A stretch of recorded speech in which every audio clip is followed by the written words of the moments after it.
If you've ever been in a serious relationship of any kind, maybe it's the high school boyfriend or girlfriend and you're not really sure what's going to happen after college, or you've been seriously dating somebody and you're kind of wondering where this is headed, or whatever kind of situation where something feels like this is on the precipice of becoming something that is more than just a casual acquaintance. Maybe you've heard the question asked, or maybe you've asked it to somebody else: what am I to you?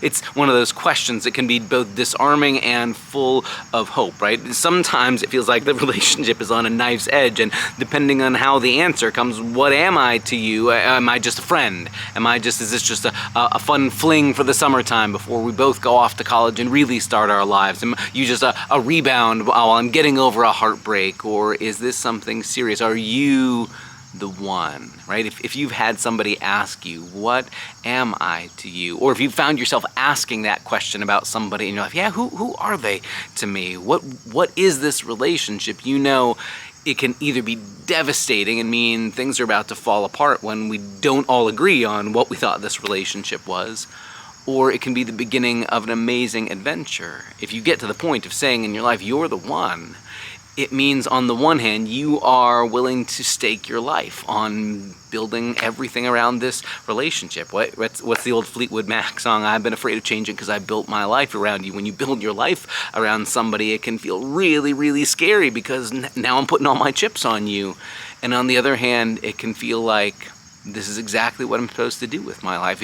Whatever else I don't know about where my life will take me, I know I want you in it with me, right? You say it to whether it's a spouse or a girlfriend or a boyfriend or just someone who is going to be like this important fixture in your life forever, that you're not just a casual acquaintance, but you're like a friend for life. Those kind of questions force us to reevaluate everything in light of, who is this other person to me, right? I ask the question because at the turning point in the Gospels, in Matthew and Mark and Luke, Jesus has a similar conversation with his inner circle of disciples. And at first it starts kind of abstract. What do you hear other people say about me? Like, what do other people say about who I am, right? And they're like, well, you're kind of like one of the prophets, or maybe you're like John the Baptizer, or something like that. And then Jesus sharpens the question, and this becomes sort of the where are you putting your chips sort of a question. He asks them, how about you? What do you say about me? Who do you say that I am? In other words, who am I to you? And now things are tricky, right? Peter blurts out, God bless him, he blurts out, you are the Messiah, the Son of the living God. And Jesus responds immediately back, blessed are you, Simon, son of Jonah, because I know you didn't come up with this on your own. Flesh and blood hasn't revealed this to you, but my Father in heaven. In other words, you got it, but I know this has been a gift that God has given you to see and to recognize this. But implicit in that confession, in that naming Jesus, you're the one. You're the one we've been waiting for. You're the one we've pinned our hopes on. You're the one we're going to stake our lives on moving forward. There's both incredible risk and incredible hope and possibility.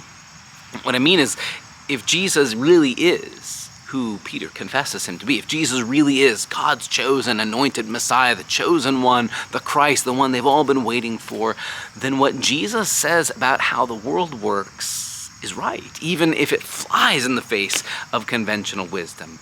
I mean, Jesus might be the Messiah, and Peter sure seems to think so, and Jesus endorses that decision, that statement.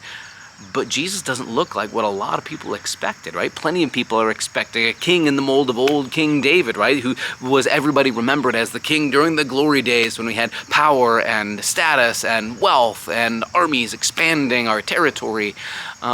Others envisioned the Messiah would be this very regal and powerful lawgiver like Moses, who would teach us the right way to keep God's commandments. Others thought that maybe in the real world of the first century, with the Roman Empire always around, the Messiah would be like a revolutionary who would lead the zealots and raise up a militia who would kill the Romans and overthrow their puppet ruler, Herod. Others thought when Messiah came, he would command these amazing supernatural angel armies to defeat God's enemies and rid the world of unrighteousness, and Jesus doesn't look like any of that.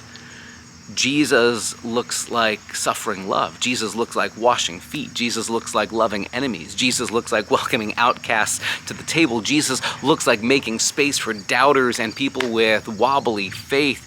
Jesus doesn't look like any of the conquering king figures that anyone expected. So when Peter blurts out, "You're the Messiah, you're the Christ, the Son of the living God," it's a gamble. Because if Jesus is right, then we don't have the opportunity, we don't have the option of saying, "Okay, you're the Messiah, Jesus, but I don't like this love your enemies business." Or, "You're the Messiah, but I don't like this part about having to share my abundance with other people." Or, "You're the Messiah, Jesus, but I don't like this idea that I might have to suffer as a witness or stand with those who are hurting or care for the hungry and visit the imprisoned and the sick. I don't like that part.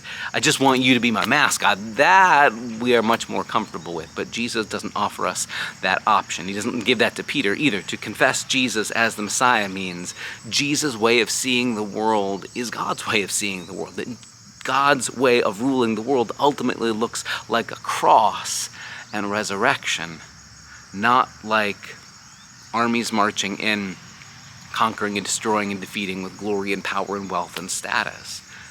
It's a risk that Peter takes by confessing Jesus is Messiah, and that challenge is put to us as well. We gather every week confessing Jesus as the Christ, which is just the Greek word for Messiah, right? God's chosen one. It's like saying every week, "Jesus, you're the one.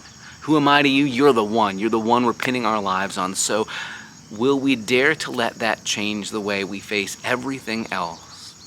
Eugene Peterson famously said, "Jesus is the dictionary in which we look up the meanings of words."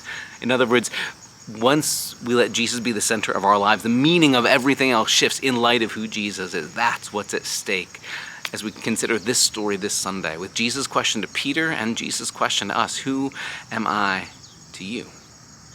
Join us for conversation about that question and how our lives become the answer. See you Sunday.